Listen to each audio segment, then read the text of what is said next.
안녕하세요. 저는 시간 회화라고 하면서 움직이는 그림을 그리고 있는, 그걸 위주로 작업을 하고 있는 이승훈이라고 합니다. 학부생 때부터 배웠던 저 스승님이 얘기했던 어떤 강령 같은 거였어요. 그게 굳이 그림을 너희들 그리는 게 아니라 그림을 만들어라. 왜냐면 어딘가에 머릿속에서 있던 이런 관념 같은 거를 그려내는 일이 아니라 그림은 구체적으로 자기가 하나하나 빚어 올라가서 만들어내는 그런 마음으로 애써서 만들어내는 것이 그림이다. 어떤 것을 불러내서 그것을 재현하려고 하면 이미 그 프로세스는 사실 엉터리나 다름없다라는 말을 계속 염두를 하면서 저도 모르게 강령 삼고 작업을 해왔던 거죠. 그렇게 만들어진 것들이 저도 이제 개인전을 하려고 돌아보니 제 작업들을 묻는 거의 가장 유일하고 강력한 언어적인 통일성이 있다면 만들어라 라는 말이 제 머릿속에 울림이 남는 거예요. 이번에는 마음속에 담아왔던 그 얘기로 딱 투박하게 전시명을 정해보자. 실제로 제가 걸어왔던 길이고 또 그거에 대한 제 어떤 작은 답변 같은 작품들이기도 하니까 그런 의미에서 만들어라고 하게 된 것 같습니다.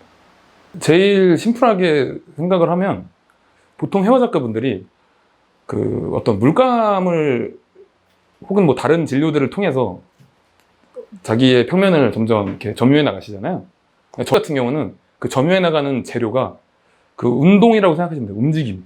그 작은 움직임들을 만들어내고 또 그 부분에 계속 집중을 하면서 움직임 자체가 물감이다. 그러니까 이걸로 그림을 그리는데 이 작은 세부 단위부터 거기서 그려지는 또 어떤 사물 그리고 또 그런 것들이 그 평면 안에서 관계 맺는 것들 하나하나까지도 다 어떤 이 시간이라는 개념을 벗어날 수는 없으니 이걸 좀 적극적으로 생각하고 평면을 만들어낸다는 의미에서 시간 회화라고 말을 하자. 시간의 흐름을 컨트롤하는 것도 있지만 실제로 그 시간을 만들어내기 위해서 이 어떤 움직임을 만들어내기 위해서 터치부터 하나하나 누적을 해나가고 또 그것들을 최종적으로 어떤 움직임으로 만들어낼 것인가를 또 2차적인 어떤 공정을 거치잖아요. 그리고 그거를 잘 나오고 있나를 한번 딱 체크를 해보고 그 흐름을 보고 다시 아니다. 이게 좀 더 유연하게 움직였으면 아니면 좀 더 거칠게 움직였으면 하는 것들을 계속 체크를 하면서 하나의 그 움직임을 만들어 나갈 때 드는 시간까지도 저희 신체를 들이는 시간들을 다 포함해서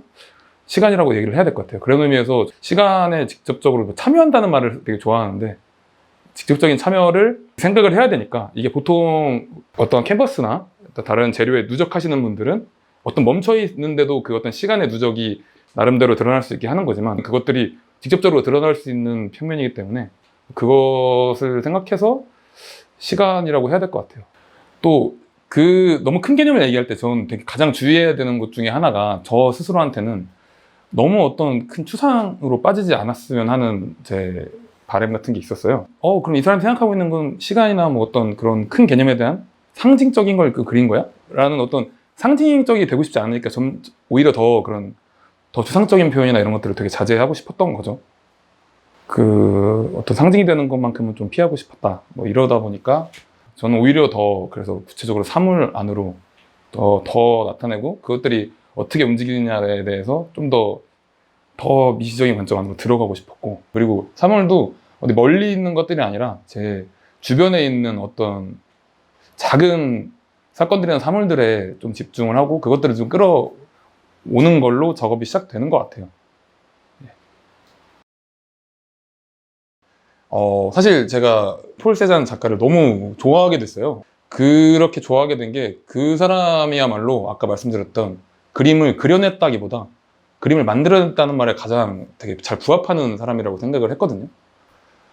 그 사람이 예를 들어서 정물을 그리건 풍경을 그리건 한 관점들을 자기의 신체 터치를 통해서 막 누적해서 어느 부분을 만들고 또 옆에 부분을 만들고 또 다음날 또 와서 그날의 관점과 그것들을 그림 하나에 누적을 하다 보니까 자연스럽게 그림 하나에서 투시 원근법 같은 개념이 자연스럽게 어떤 깨지는 부분을 보고 이게 현대에 나올수도 이 방식을 내 나름대로 소환할 줄 알아야 되고 또 그것들을 존경하고 감동한다는 의미에서 텍스처라는 게 약간 어쨌건 저 질감 같은 거라고 저희가 쉽게 좀 생각할 수 있잖아요. 근데 그것도 다른 어떤 물건을 만들 때 어떤 사물의 어떤 뭐 기법과 어떤 재료와 또 어떤 태도를 가지고 임하는지에 대해서 그 사물 특유의 그 표면에서 그런 텍스처가 드러나는 그런 사물적인 텍스처가 있는 반면에 또 되게 평범한 물체거나 아주 단순하게 생긴 물체인데 그게 어떤 타이밍과 어떤 운동을 하고 있느냐에 따라서 그게 확 달라 보이는 경우를 우리가 많이 볼 수 있다고 생각을 해요. 근데 그런 것들이 저한테는 되게 운동으로서 함으로써 나오는 텍스처라고 생각을 했기 때문에 이 두 개가 저의 작업에서는 함께 생각이 돼야 된다고 보거든요. 그래서 어떤 사물을 또 이게 최종적으로 어떻게 움직여질 것인가에 대한 이 두 가지가 다 포함된 그 지점을 제가 운동 텍스처라고 굳이 얘기를 해서 추적을 하고 좀 더 그것들을 누적한다는 감각으로 작품을 만들어가고 있는 것 같아요. 소재 같은 경우는 제가 좀 너무 먼 곳에서 찾는다기보다 그래도 되게 주변에서 찾으려고 노력을 많이 하고 있어요.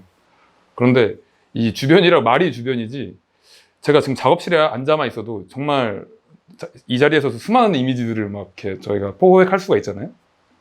그러다 보니까 뭐 진짜 이런저런 모든 끌림에도 다 좀 집중을 하게 되는 것 같아요. 자연스럽게 이걸 가지고 이 소재를 가지고 제 안으로 끌고 들어와서 이거를 막 뚱땅뚱땅 계속 두들기면서 그 이미지가 점점 변해가는 거예요. 그래서 그런 것들이 변해가는 과정을 좀 즐기고 그리고 그게 어디까지 갈 수 있나 몰아붙이다 보니까 이게 처음에 왔던 이미지랑 완전히 다른 거가 돼 있는 거죠. 다른 소재와 거의 다른 사물에 가까울 정도로 이거를 처음에 그거라고 봐도 될까 싶을 정도의 사물까지 몰아붙여져 있는 거를 제가 어느 정도 다 됐을 때 아 여기까지는 됐다라고 싶을 때 이제 어떻게 보면 작품 한 사물이 딱 되었다고 느껴지는 것 같아요.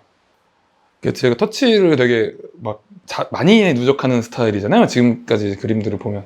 근데 그 오히려 작가들이 각자들 개별마다 좀 특징이 제일 잘 드러나는 부분이 있다고 한다면 저는 아직까지는 그게 색채에 그 사람 특유의 그 어떻게 색채 그 색을 쓰는 데에서 그 사람이 어떻게 움직였는가가 되게 중요한 것 같거든요.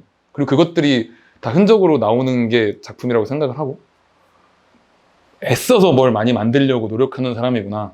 자기가 어떤 걸 만든다라는 뭐 확신을 가지고 뭐 하는 사람이든 아니든 진짜 뭔가 애써서 뭔가를 부여잡고 만들려고 하고 있는 그런 사람이구나 정도까지만 되면 좋을 것 같아요. 왜냐면 그때 이후에 제가 만드는 작업이 뭐가 될지 저도 모르니까 눈에 지금 오늘 관객분들이 보신 작업이랑 정말 너무 상이한 작업이 나올 수도 있는 것이고 완전히. 근데 거기에서도 아 어쨌건 이 사람이 애쓰는 태도만큼은 그래도 옛날부터 변치 않고 가지고 있었구나 정도?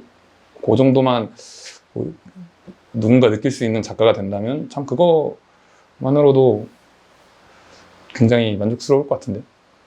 제가 어떻게 보면 또 주변 지인들에 비해서 좀 사실 뒤늦게 개인전을 처음 하게 된 건데 그 첫 개인전을 OCI에서 하겠다는 게 정말 너무너무나 기분 좋고 뿌듯한 일이고요. 여기에 전시를 하게 됐다는 게 제가 아마 작품을 해나감에 있어서도 굉장한 용기를 얻게 되는 일인 것 같아요.